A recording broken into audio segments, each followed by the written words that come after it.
think that wanting the best for your young people is a new idea.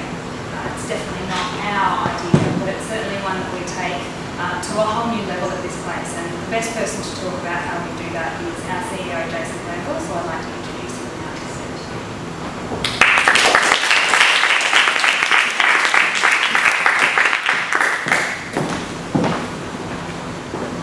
Thanks, Carla. G'day everybody. Thank you for coming out on this cold and wet Sydney night. Donna, thank you as always for your very warm welcome and for being part of, as Carla said, the daily life of the NCIE. We'd be lost without you and the support of the Metro Land Council. So thank you very much for that. That's the second time we've shown that DVD to anyone outside of our office. I feel a bit choked up when I see it. And that bit at the end, I promise you, that wasn't a setup. She actually said she loves the NCIE, and that wasn't something that we can script or structure. But it's really tough capturing who the NCIE is and what the NCIE does in a 3 or 4 minute showreel like that. But that is a good way of demonstrating who we are now after 2 years of what has been an extraordinary journey for a group of people that I've had the extraordinary privilege of working with, a team of people that's grown from me 2.5 years ago to now 93 staff, 70, I'm not sure what we're at today, with about 78% Indigenous employment and an extraordinary retention rate of young Indigenous employees, and not so young Indigenous employees who have not only chosen to come and be a part of the life of the NCIE, but have chosen to stay and to grow as the centre grows. The centre really exists for a couple of reasons. The failed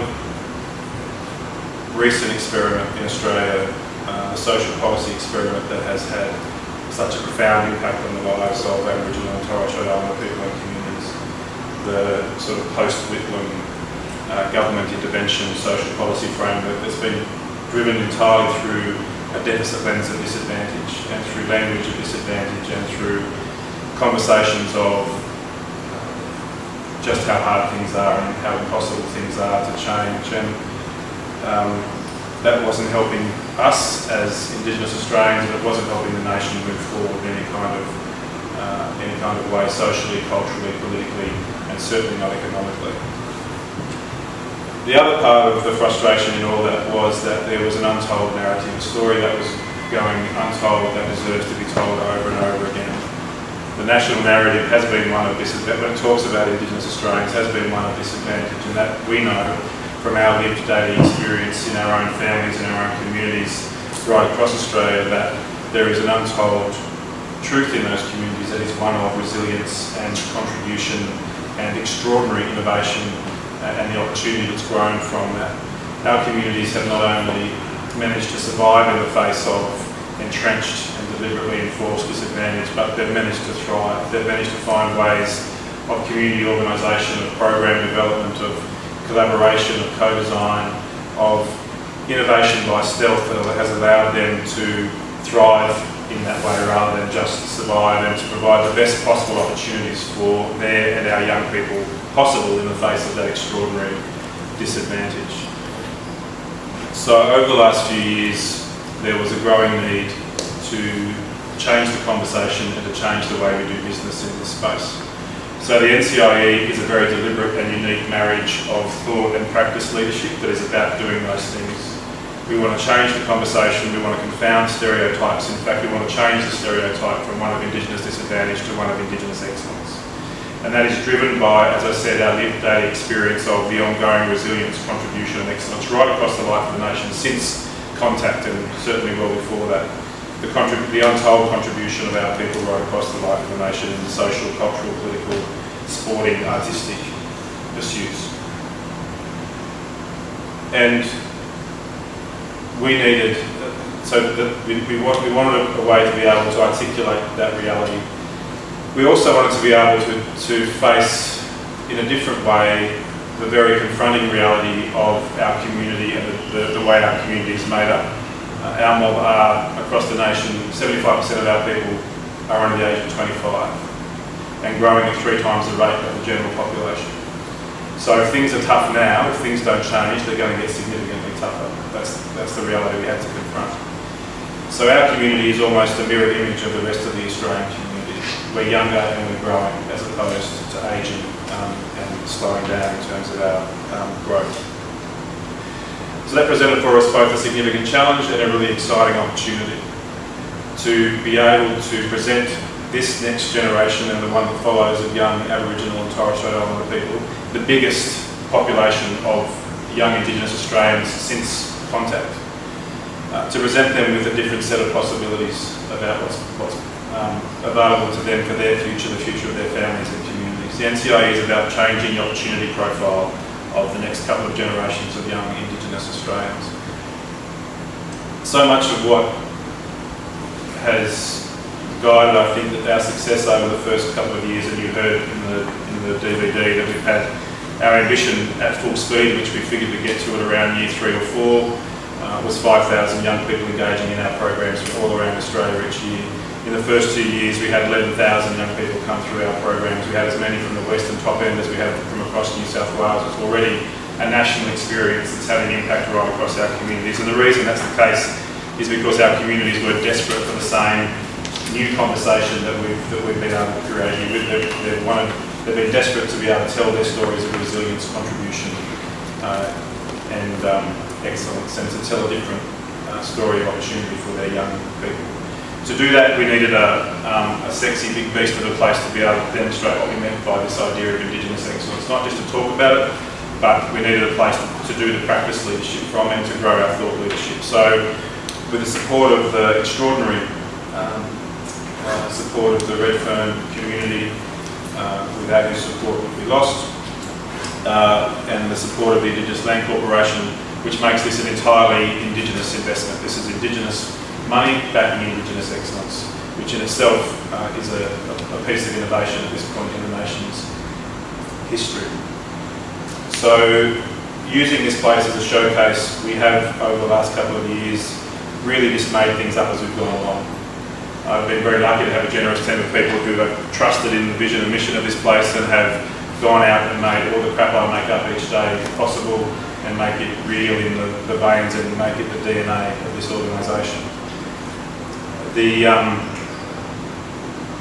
idea of Indigenous innovation, I guess, is central to who we are and what we do, but as a conversation, it's probably, or as a way of describing what this place and is about and what so many others in our communities do, it's a relatively new thing. And I want to acknowledge Nikki Kobari, who, among other things, is our online engagement coordinator. Nikki, I guess, coined for us, this is a part of our thought leadership journey, and what it's enabled us to do is to be braver about the kind of change we want to scale from this place, to pump a whole lot more oxygen into the conversation in our communities right across the country, to help organisations, communities, individuals, particularly young people, to identify their contribution across their communities and to the life of the nation as one of innovation and entrepreneurship.